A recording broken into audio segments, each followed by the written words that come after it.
Au début des années 2000, la raréfaction annoncée des énergies fossiles a déclenché le mouvement de la transition énergétique. Les premières réponses, techniciennes et sectorisées, ont tout d'abord fait craindre la banalisation de paysages hérissés d'éoliennes, constellés de panneaux photovoltaïques et aux rivières entravées de turbines. Mais pour dépasser cette approche simpliste et tenter d'œuvrer à une transition harmonieuse, l'équipe de recherche a situé la réflexion au niveau de l'aménagement du territoire, plus particulièrement en zone rurale, et en imaginant, en amont des solutions techniques, une réorganisation des modes de vie.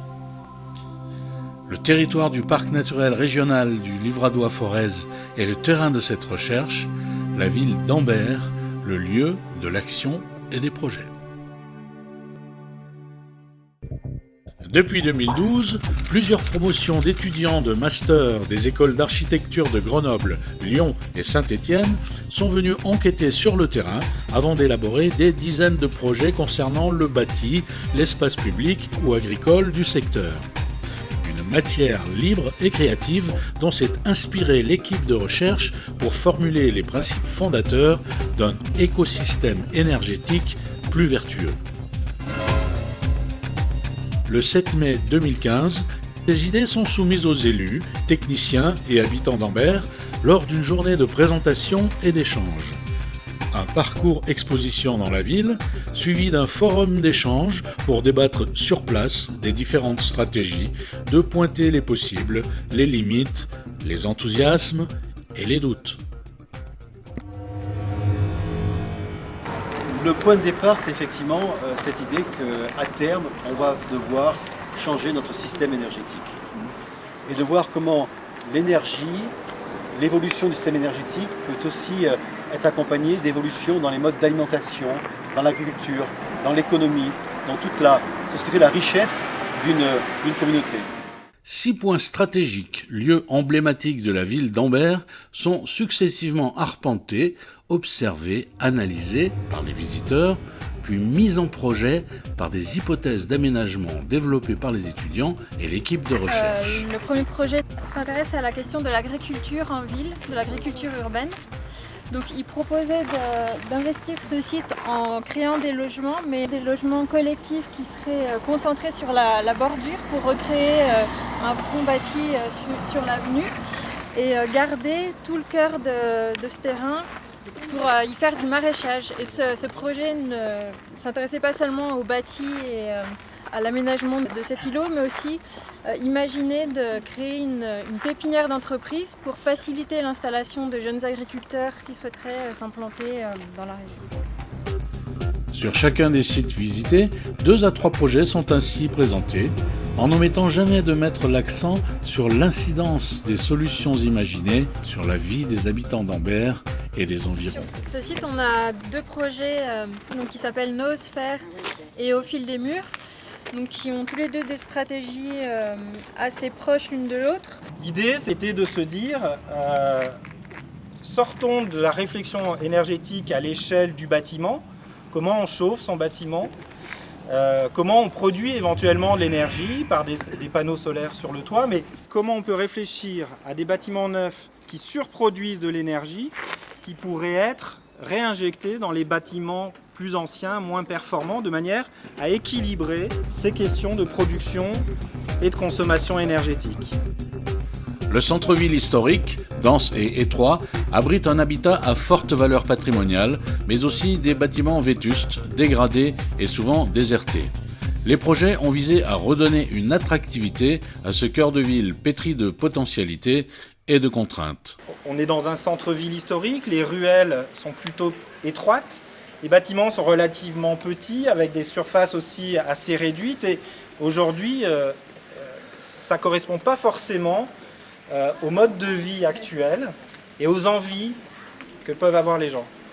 Donc des étudiants imaginaient finalement ouvrir les toits, parce que là, quand on est complètement enserré de bâtiments, on ne peut pas s'étendre horizontalement. La seule manière de développer quelque chose ou de s'ouvrir, c'est vers le haut. Comment imaginer des bâtiments qui fassent plus entrer la lumière? Comment travailler sur des espaces intermédiaires, faire une relation entre les qualités de l'espace, imaginer des stratégies passives, se servir du soleil pour chauffer son bâtiment, se servir de dispositifs pour faire de l'ombre, pour permettre de maintenir une certaine fraîcheur en été. Dans un contexte urbain aussi contraignant que celui-ci, c'est difficile.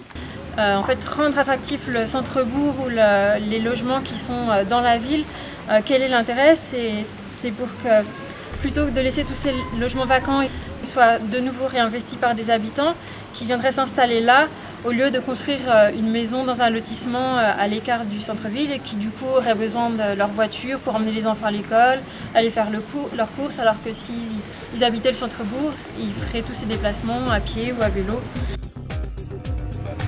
Le parcours se poursuit dans les ruelles du centre-bourg jusqu'à la fameuse mairie ronde.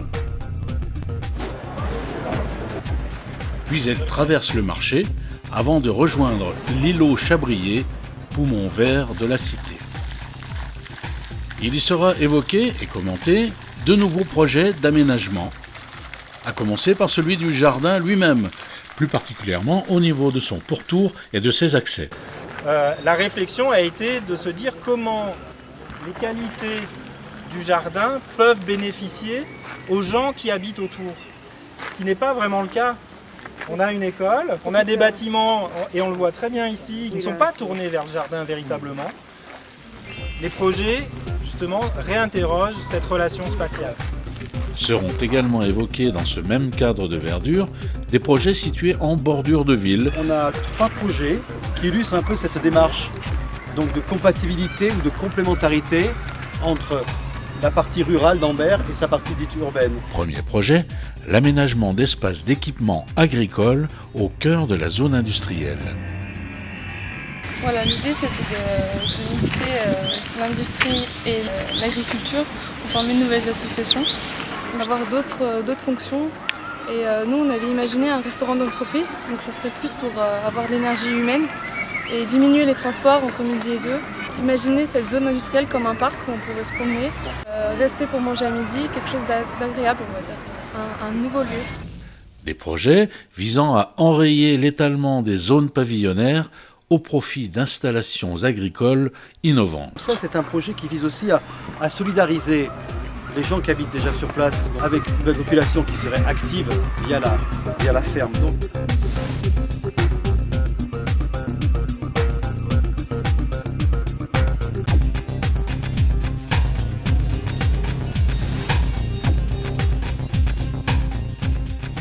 notre projet de recherche vise à trouver ce qu'on appelle de nouveaux écosystèmes énergétiques à l'échelle territoriale. C'est-à-dire voir comment, au fond, en travaillant différentes thématiques comme ça, on peut reconsidérer l'établissement humain dans son territoire à partir de nouveaux écosystèmes qui parlent aussi de mobilité, de nourriture, d'alimentation, d'énergie bien sûr, mais tout ça finalement est associé. Dernière étape du parcours, le Forum citoyen.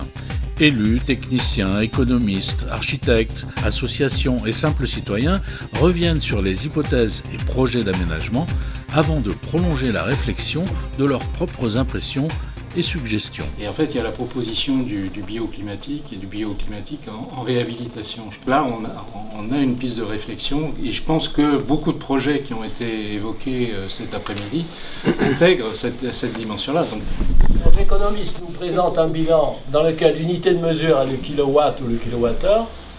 Notre instrument de mesure ou notre unité de mesure, c'est pas le kilowattheure, c'est l'habitabilité. Et c'est en termes de mesure d'habitabilité qu'on va évaluer le futur, le potentiel du territoire. Le problème, c'est comment on va le mesurer. Ça se mesure moins facilement que des kilowattheures. Il faut inventer de nouvelles formes d'économie locale. C'est un grand défi aujourd'hui. Il y a du bois, il y a une filière bois. Il faut peut-être inventer des systèmes d'expertise, d'excellence, qui feraient que ce territoire pourrait à ce niveau-là générer des emplois. Ça permettrait justement d'avoir une économie circulaire, de redynamiser tout un tissu local d'entreprise et justement la valeur humaine serait beaucoup plus valorisée, quoi. Je pense qu'en ce moment on passe beaucoup d'énergie à essayer d'impulser du collectif, et c'est une très bonne chose parce que le jour où on en aura vraiment besoin, toutes les expérimentations des écolos, bobos, alternatifs et tout ça, qu'est-ce qu'elles vont nous être utiles? Parce que là, tout d'un coup, on aura l'outillage, quoi. Il suffira d'aller les voir, quoi, tout simplement. Et on réinventera des choses qu'on pourra étendre, tout simplement. Mais le processus est en marche. Hein. Tout ça, ça participe d'une transition qui est déjà en marche. Ces explorations, études, projets et moments de concertation ont peu à peu dessiné la trame d'une stratégie territoriale s'appliquant à de nombreux domaines. L'architecture et l'urbanisme, en concevant des logements peu consommateurs en énergie, en freinant l'étalement urbain, au profit d'une densification attractive du centre-bourg.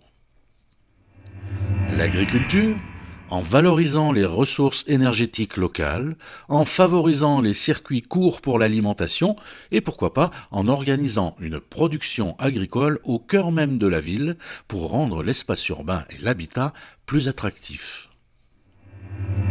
Les déplacements, en rapprochant habitat et activité pour limiter les déplacements, en favorisant les modes de circulation doux et en développant les alternatives à la voiture individuelle. La production d'énergie, en valorisant les ressources locales comme le bois, le soleil, l'eau ou la biomasse, et en favorisant le développement d'un habitat lui-même producteur d'énergie. La construction, en privilégiant les circuits courts, pour limiter l'énergie nécessaire à la transformation et au transport des matériaux de construction, et en faisant appel aux ressources et aux savoir-faire locaux. L'économie locale, en valorisant les savoir-faire locaux, et pourquoi pas en créant des équipements dédiés à l'accompagnement de cette mutation économique. L'énergie humaine et sociale, en s'appuyant sur le patrimoine et les acteurs du territoire, en renforçant l'attractivité d'un centre-bourg ouvert aux projets innovants, en développant les démarches de mutualisation, en favorisant une mixité sociale et générationnelle. C'est la combinaison de ces projets, leur mise en place progressive et simultanée qui peut alors composer les bases d'un écosystème énergétique territorial propice à une transition effective et durable.